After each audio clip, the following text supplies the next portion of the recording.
What's up? What's up? Welcome back to Above the Bell Curve.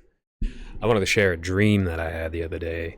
It was a dream about a thing called, and pardon my language, the Diesel Fuckinator. That was what it was labeled.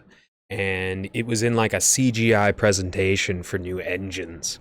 And it took like 250 horsepower worth of gas to produce like a golf cart's worth of power, but it just made just a ton of noise. And I remember seeing like the internal workings and like a presentation of it, and it was just blasting air nowhere continuously, just constantly just making noise and not producing any sort of power. And I thought that was kind of funny given the fact that it seems like the Dodge Ram company, the Ram portion of the Stellantis company, has been making just ridiculously loud and terrible vehicles recently. And in the years of 2022 and 2023, all they did was just jack up the price and then produced even lower quality cars, and people still bought them for a period of time. So they cashed out with the idiots that actually like Dodge, but now even the idiots that like Dodge are tired of their trucks breaking down on the side of the road, which I see everywhere. Literally seeing Dodges break down everywhere. So Stellantis really screwed it. If you want to look more into that, go ahead and check that out online. There's lots to do about Stellantis and Dodge, Chrysler. And unfortunately, the nice Jeeps and the nice Chryslers and the Dodges that don't suck, that's going to be a thing of the past, and it's just going to be a bunch of diesel fuckinators from now on, apparently. I wouldn't be surprised if they just get, um, that's their only purpose in the private business world, is to make vehicles that sound like crap and have like they're specifically scientifically designed to produce frequencies that make people sick and do them in as much as possible, and then have people just take a bunch of them and idle them on a parking lot where people live until people can't stand it anymore and they move. That seems to be the only reason for Dodge as a company to exist anymore. They created the term in the Savoyard area of northwestern Italy. It's near Turin and Genoa, uh, and the Sardinia Piedmont department, which unified modern Italy.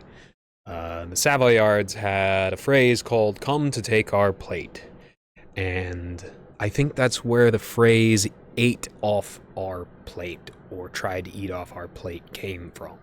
And the plate is actually a specific region where there was a battle, and the specific region is very similar and almost the same as the word plate in that sort of semi-Italian, semi-French Savoyard dialect. I found that very fascinating because I've always kind of liked the term "ate off my plate."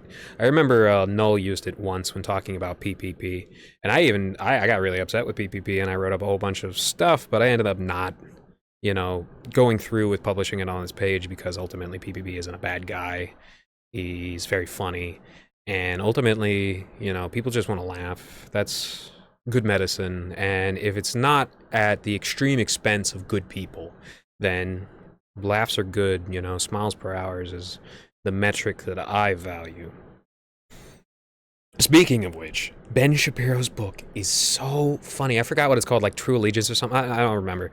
It's some crap, and it's so funny. AI could never write something as funny as Ben Shapiro's book about like BLM protests. And I remember I called Trayvon Martin Kendrick Lamar last stream.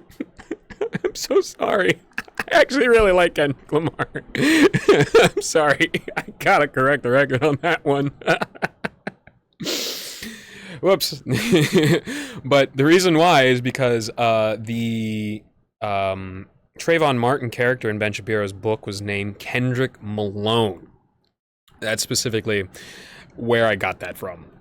And I don't think anybody's ever going to create anything in that sector that's as funny as that book, because everybody's going to be using AI to produce the like slickest, most metallic, lacking proper division between light and darkness sort of extruded paste that actual AI art is producing, other than like the still photos of landscapes and psychedelia. Those are the two things that it's pretty good at. You know, Bohemia. Bohemia was like a team up of the three main races of Europe, between the Slavs, between the Germans, and between the Celts.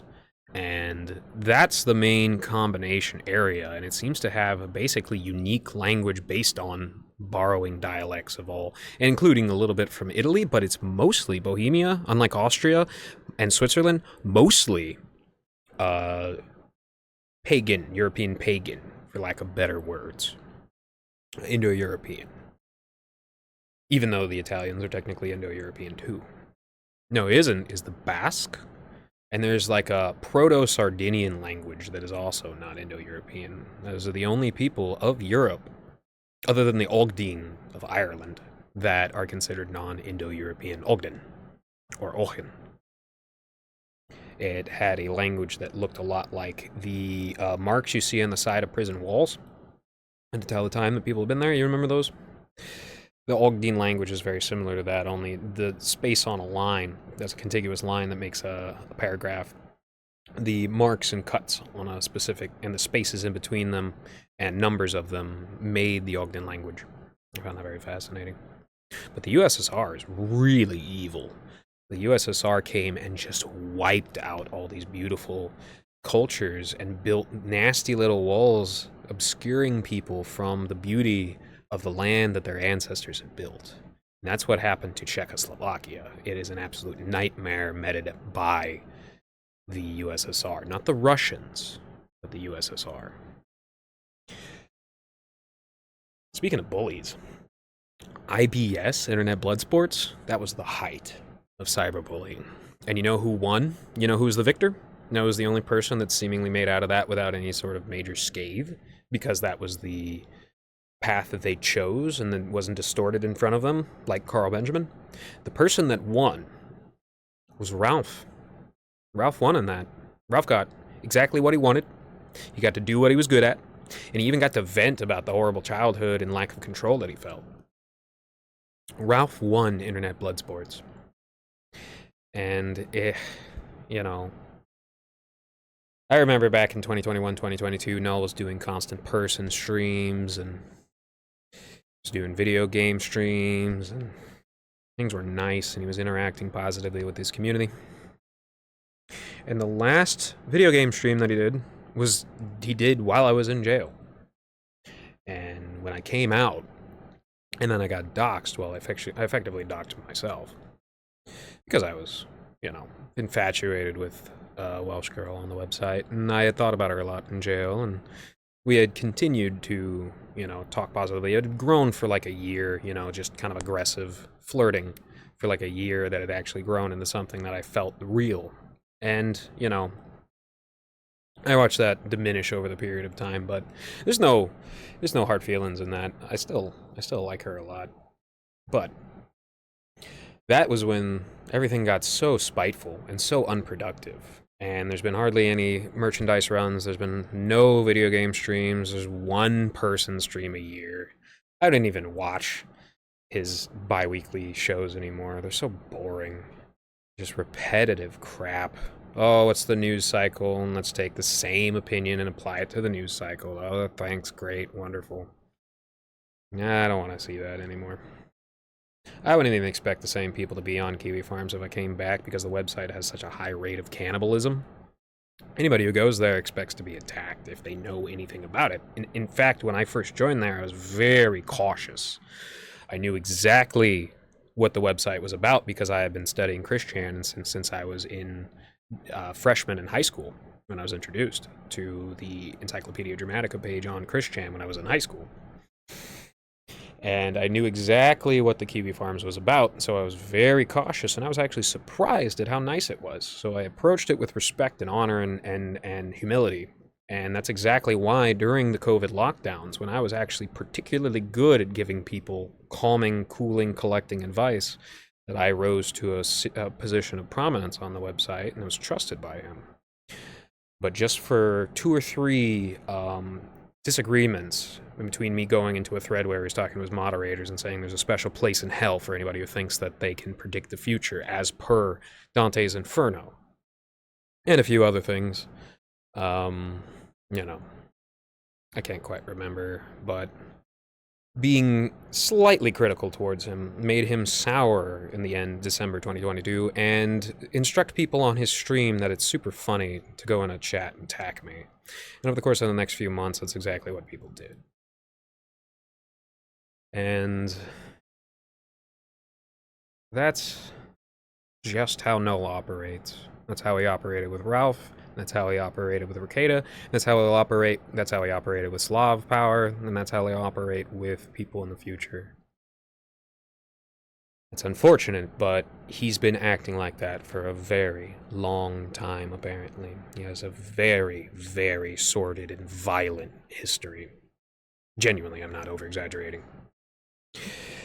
You have to join the website, and I don't suggest anybody do this, but if you do, you can go into the Prospering Grounds and see a thread started by Dynastia that goes over Null's exact history, if you're interested in that. The strange thing is, like, I really shouldn't be speaking on any of this because this isn't instructive. This isn't going to get anybody above the bell curve. This is just me exercising my personal grievances about the pain that I've received, about the betrayal that I've felt. And in Dante's Inferno, betrayers are obviously the worst, and I know why now. Because there's nothing quite as shocking and damaging as betrayal of somebody that you trusted, as somebody that had told you that you were his #1 guy and you wanted him to go to Wyoming to be his registered agent, and then he then said later, when after he prepared to do so, haha, just kidding. You know, you can actually find that entire instance in a thread because nothing is deleted on Kiwi Farms, and he was even called out by people for lying right on the spot. And in that thread right before I was banned because he was saying I was threatening him, I told him, keep the torch lit. And I didn't see that. I didn't see the torch keeping lit. At least Sean Martin, and Potentially Criminal, is a nice faction of the Kiwi Farms that I can still enjoy. Very much enjoy watching his streams. He's a very nice guy. And I could tell immediately as soon as I joined his chat that as soon as I watched his stream, that he has like 125, 130 IQ. You know, he genuinely is intelligent. And Null's not stupid. Null has like 105, 110, 115 IQ, somewhere around there.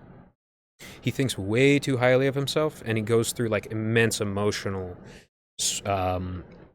ups and downs. But, you know, he's perfectly capable of turning things around if he has some introspection, and he recognizes that he literally turned his back on everything that he believed in, including Trump. And now reality is it should be really bearing down on him, because no matter what he wanted, they didn't get rid of Trump. Trump couldn't be scraped off of the political process after getting used by evil people. He was too beloved by the American populace, and he rose back up out of the ashes like a phoenix. Oh well. Trust people like Turkey Tom to do good videos on what's on Kiwi Farms. Trust really, really brave warriors like Easy to write good threads and do good investigative work, especially coordinating off of the website. But don't trust the Kiwi Farms. It's not worth it. It's actually, you know, every time I visit from month to month, it's just crap. Garbage. And the only thing that you really unlock if you join the website is the even crappier news cycles, where they selectively present what news articles they want people to see. Oh, well. Oh, another bit of advice as a Space Coast resident. Don't trust anybody but NASA when it comes to space, especially in the era of AI. They're the only ones worth their salt. And I'm not trying to throw shade on Elon. I really don't have a lot of negative opinions about Elon. He scares me. Not for physical, safety reasons, but because of what he's capable of doing and the potential that he represents of both destruction and creation. That he has a large portion of the world in his hands, and his free will can exercise a lot of influence on that. And so, but NASA is, as much as people throw conspiracy at it, genuinely trustworthy, full of good people who just want to further the scientific process and expand our observation of the universe. So you would want to, if you were being chased by an attack helicopter that was firing at you, run towards it in a serpentine fashion. You don't want to run away from it in fear, because that sets you up as a perfectly predictable target. But like a buffalo running towards the blizzard, you want to actually close the distance in between it, even if it's scary. And that's why I intuited a while ago when attack helicopters first started swooping low over my neighborhood in 2021 after Sheriff Ivey got a whole bunch of military equipment from Trump and then immediately turned on him and started supporting DeSantis super hard and all of his demonic plans. Plans like already I see destroying of our parks. I was running the bunch, was running 30 to 50 miles a week, and I intuited that running towards the attack helicopters would be the wisest choice, even though I didn't quite know until now why. You know, guns are cool. Statistically, women are just as good as men with guns, and in fact, I think a woman got like second place or third place in sharpshooting recently behind that super cool Japanese guy. Oh, that guy was such a Chad. Oh, man. I'd love to have a beer with that guy. Even though I don't really drink beer, I'd still have a beer with that guy. Anyways. It blows my mind that smashed burgers are a thing. Like, if anybody knows anything about cooking meat, you don't crush your meat. You let the oil bake it internally and circulate the flavors and the juices, pour out into the bottom and then back in, back out, back in as the temperature, creates dryness that soaks it up. You don't smash it down so it cooks extra quickly so you can have, this nasty, grease pouring bland burger. It's crazy that smashed burgers for like $18 and free shavakudu are actually a thing. Please don't go to the exposed brick, with little Christmas light restaurant and go to the I'm not trying to throw shade on anybody in particular, and go to the chef and go, I want the $18 smashed burger that I can't fit in my mouth but still tastes like crap. Don't do that. There really needs to be a better way for creative food types to make money than that. And there is. Like, just look at food trucks. Like, the amazing things that happen in food trucks. I almost had a food truck with a friend. I would have loved to do that, but I have responsibilities that I have to attend to, and, he ended up having to do other stuff. He's, rising up the ranks as a really, really successful manager, so it is what it is. Love that guy. The Quakers, when they first joined America, they were like the super pacifists. They considered themselves the most peaceful, but they were hypocrites because they believed in God and everybody, right? Which, kind of a thing, kind of something preached in the Bible multiple times.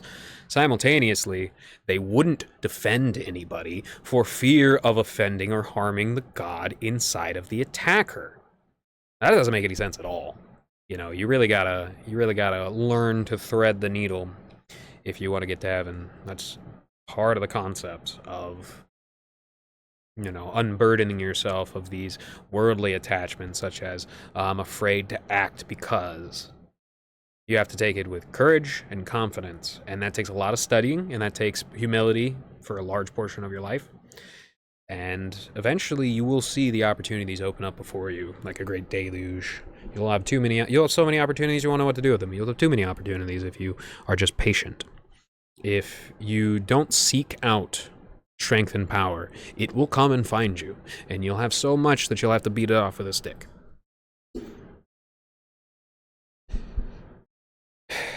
Slavoj Žižek, I think I'm saying that right. He has a voice like postmodern art, like a bunch of crappy paint just thrown on a canvas. He's like, he's sucking down spit constantly. He's like, the main principle of the communist world is that labor is distributed between all people. And it's just like, dude, spit it out. It's awful. And to a lesser extent, Stavros Halkios, I'm pretty sure his name, from that one podcast with this terrible, terrible, awful name that I'm never going to say. That's awful podcast that constantly goes all the entire time. That guy has got a face and a body like postmodern art, like Slavov's voice. And I hope that Elon can put both of those guys in the perfectly safe capsule that keeps you alive forever and launch them in a low orbit so that they can just look and hear each other for all eternity. I don't know why I'm so mean, but you know, that would be funny. Postmodernism is a real nasty thing, you know, because modernism was terrible, but postmodernism is like doubling down on it to the point where it's just like it served its purpose and now we're going even farther. And people like Jordan Peterson don't have a very good conceptualization of postmodernity because he serves postmodernity in his recent job. In fact, taking benzodiazepines is the exact sort of behavior of a postmodern subject, completely immiserated from their own sense of self-preservation. And the theosophists and anthroposophists, like the ancient aliens guys of postmodernism, they do nothing but put lines in between the ancient world, the modern world, and the postmodern world, or if you want to put the classic world in there too, you know, you can. But what they do is they just put big, fat gates and lines of illogical salt, just blocking off anybody that they teach's perception of how things have a contiguity and how a foundation of the past is what rests on all the greatness of today. And that's exactly how they can get people to think that ancient people were so dumb and that, you know, just by the nature of being surrounded by technology that eases our lives and makes us weaker. Although not everything, you can combine naturopathy and allopathy in order to, you know, treat your skin and your hair and look better. But if you look at all the plastics and the lead and the pesticides, herbicides, fungicides that we imbibe all the time, everybody's sick, everybody's stupid, everybody's confused, everybody is like on the verge of cancer. And that's just a consequence of people forgetting where they came from, forgetting what's important, and atrophying their sense of self-preservation as an immiserated postmodern subject. Let's talk about something else. 20th Legion, the Alpha Legion, in Warhammer 40k, is the ultimate indictment upon the Emperor's character. Because if you know your lore, you know that they never got blasted out into the universe, probably because the chaotic forces knew exactly what they best would serve them if they stayed by the Emperor's side. Because the Emperor was, you know, tyrannical, almost George Carlin minded secularist. And he had kind of this Phoenician style, you know, philosophy of growth without anchoring to the things that balance the material world with the spiritual. And thus, he created this nightmare. And the Alpha Legion, which is the legion he raised personally, ended up being the most manipulative, the most bloodthirsty, cutthroat, and subterfuge-wielding legion of all of them, because they were raised directly by the Emperor's side. And that doesn't mean chaos is good. No. That just means the Emperor was like the grand centrist moderator of chaos. That's like 40k is just a big warning. And it makes a lot of sense that it comes from the Conan universe, because the entire Conan universe indicates something very dangerous if people take it seriously, which is like, you know, kind of a hero worship racism that has anthroposophy shot through it. And if you take it to its extreme, you will end up destroying everything. because you don't have the correct definitions of things. Not to say Conan isn't awesome. I love Conan. And I think Grimdark half off. He's struggling with cancer right now, but he has wonderful Conan lore videos. Please check him out. Give him some support. The 4-horse analogy is something that I recently remembered when thinking about Buddhism, because I've been restudying Zen and its history of Chan and Linji, and Tea and Zazen, stuff like that. Yeah, I've been studying it for very, very long time, and I very much like Zen. Out of all the Eastern philosophies, it's, in my opinion, the best, and one of the best philosophies on the entire planet that everybody can benefit some level from.